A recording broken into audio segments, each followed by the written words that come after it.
Assalamualaikum warahmatullahi wabarakatuh. Perkenalkan, nama saya Ubediati Saulia, NIM 066 di kelas D1 MBR. Di sini saya akan menerangkan tentang hukum ekonomi Islam. Definisi hukum ekonomi Islam. Dalam bahasa Indonesia, kata hukum berasal dari bahasa Arab yang berarti putusan atau ketetapan. Sedangkan dalam ensiklopedia, hukum Islam berarti menetapkan atau meniadakan sesuatu. Sebagaimana telah disebutkan sebelumnya, studi ilmu ekonomi Islam terkait dengan nilai-nilai Islam atau dalam istilah sehari-hari masalah halal dan haram.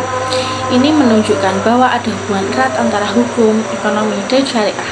Di negara lain, istilah ekonomi syariah atau perekonomian syariah digunakan untuk menyebut Islam ekonomi al-istishad al-islami atau ilmu al-istihad al-islami. Dengan demikian, hukum ekonomi syariah adalah kumpulan prinsip, nilai, asas, dan aturan tentang kegiatan ekonomi yang dilakukan oleh individu, kelompok orang, dan badan usaha yang berbadan hukum atau tidak berbadan hukum dalam rangka memenuhi kebutuhan komersial dan tidak komersial.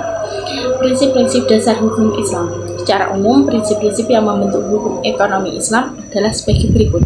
Yang pertama yaitu prinsip tauhid, yang kedua yaitu prinsip keseimbangan dan keadilan, yang ketiga yaitu prinsip perwakilan, yang keempat yaitu prinsip amar ma'ruf nahi munkar, yang kelima yaitu prinsip tasbiyah, yang keenam yaitu prinsip kebenaran dan kejujuran, yang ketujuh yaitu prinsip kebaikan, yang kedelapan yaitu prinsip pertanggungjawaban, yang kesembilan yaitu prinsip kifayah, dan yang terakhir yaitu prinsip keseimbangan. Selanjutnya yaitu hakikat hukum ekonomi Islam. Hakikat hukum ekonomi Islam terdiri dari prinsip-prinsip yang didasarkan pada ajaran syariah untuk mengatur semua aktivitas ekonomi dengan tujuan mencapai keadilan, kesejahteraan sosial, dan ketaatan pada Allah. Hukum ekonomi Islam berbadan dengan hukum ekonomi konvensional karena didasarkan pada wahyu Allah dan petunjuk Nabi Muhammad SAW dan bertujuan untuk mencapai kebahagiaan duniawi dan akhirat. Berikut ini adalah beberapa komponen penting yang memberikan penjelasan tentang apa yang sebenarnya dimaksud dengan hukum ekonomi Islam. Yang pertama yaitu hukum ekonomi Islam berbasis syariah atau hukum Allah. Segala aspek kehidupan ekonomi harus mengikuti peraturan-peraturan syariah. Transaksi dan praktek ekonomi yang bertentangan dengan syariah seperti riba, gharar, dan maisir dilarang keras dalam Islam. Dan tujuan utamanya adalah memperoleh keberkahan dan keridhaan Allah. Yang kedua yaitu keadilan dan keseimbangan dalam distribusi kekayaan. Keadilan dalam ekonomi Islam sangat penting untuk memastikan bahwa kekayaan didistribusikan secara adil. Untuk mengurangi disparitas ekonomi, orang harus membayar zakat, infak, dan sedekah. Yang ketiga yaitu larangan riba atau bunga. Pengambilan bunga dalam transaksi keuangan dianggap sebagai eksploitasi yang tidak adil. Sistem hasil atau profit sharing seperti mudharabah dan musyarakah didasarkan pada prinsip keadilan dan risiko bersama.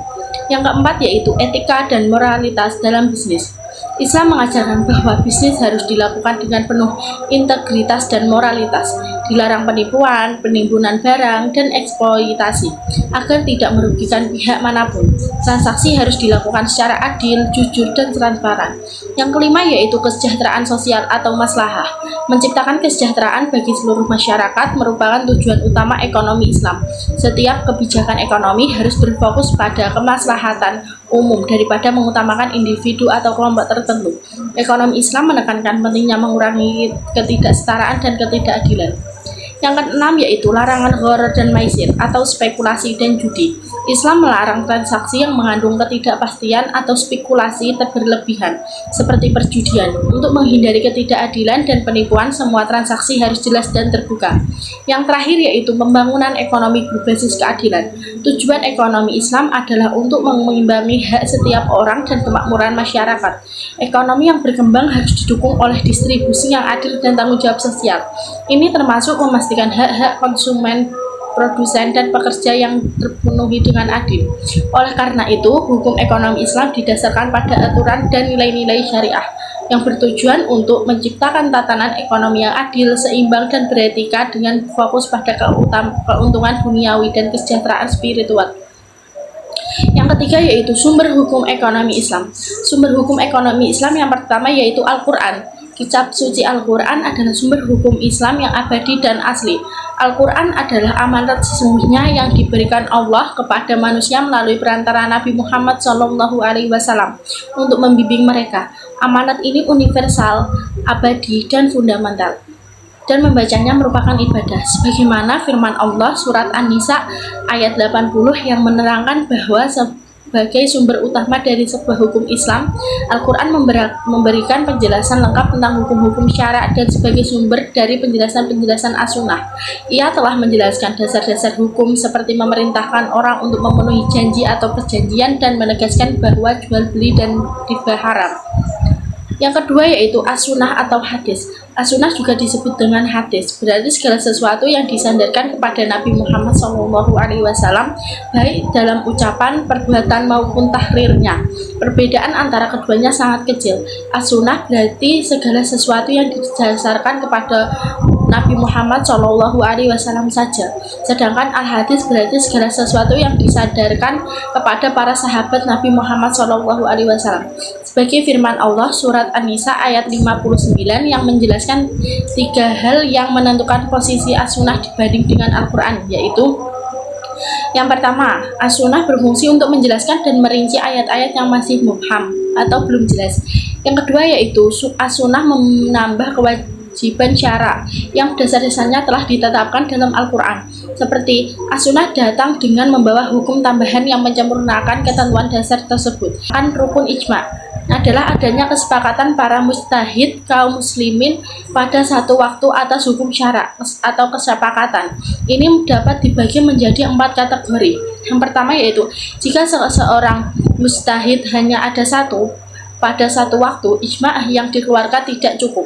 Yang kedua yaitu adanya kesepakatan para mujtahid atas hukum syara dalam suatu masalah berdasarkan negeri, jenis, dan kelompok mereka karena kesepakatan dilakukan oleh lebih dari satu orang. Secara syara, kesepakatan khusus ini tidak disebut sebagai ijma jika disepakati atas hukum syara. Hanya para mujtahid haramain, mujtahid Irak, Hijaz, Usul Sunnah, dan ahli Syiah, karena ijma hanya dapat dibuat dengan kesepakatan umum dari semua mujtahid di dunia Islam dalam suatu masa.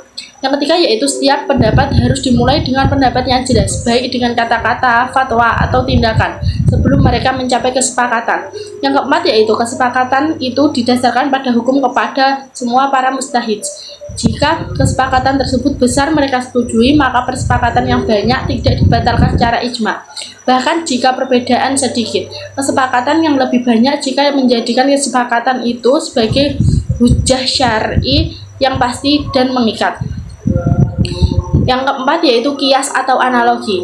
Menurut ulama usul fikih, kias berarti menerangkan sesuatu yang tidak memiliki nas dalam Al-Quran dan hadis dengan membandingkannya dengan sesuatu yang telah ditetapkan hukumnya berdasarkan nas. Mereka juga memberi definisi lain. Kias berarti menerapkan hukum analogi terhadap hukum sesuatu yang berupa karena prinsip persamaan ilat hukum. Firman Allah Subhanahu wa ta'ala yang dijadikan landasan dibolehkannya kias menjadi cara penetapan hukum adalah dari Al-Quran surat An-Nisa ayat 59 yang berbunyi, artinya, wahai orang-orang beriman, taatilah Allah dan taati Rasul serta ulama umrin, pemegang kekuasaan di antara kaum. Jika kamu berbeda pendapat tentang sesuatu, kembalilah kepada Allah dan Rasul. Jika kamu beriman kepada Allah dan hari akhir, yang demikian itu lebih baik bagimu dan lebih bagus akibatnya di dunia dan di akhirat. Yang kelima yaitu ijtihad. Ijtihad adalah upaya intelektual yang dilakukan oleh seorang ahli hukum Islam atau mujtahid untuk menafsirkan dan menentukan hukum dalam keadaan yang tidak jelas, yang tidak dijelaskan secara eksplisit dalam Al-Quran dan hadis.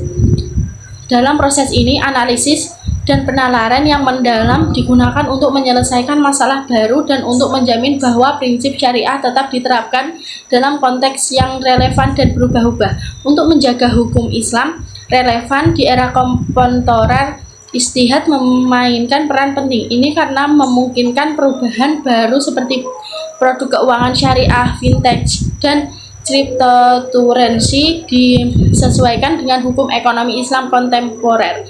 Pengembangan suku, asuransi takaful, dan peraturan syariah untuk transaksi digital adalah contohnya. Selain itu, ijtihad memainkan peran penting dalam menciptakan solusi untuk masalah ekonomi modern seperti penanggulangan krisis dan pengelolaan digital dan keuangan mikro.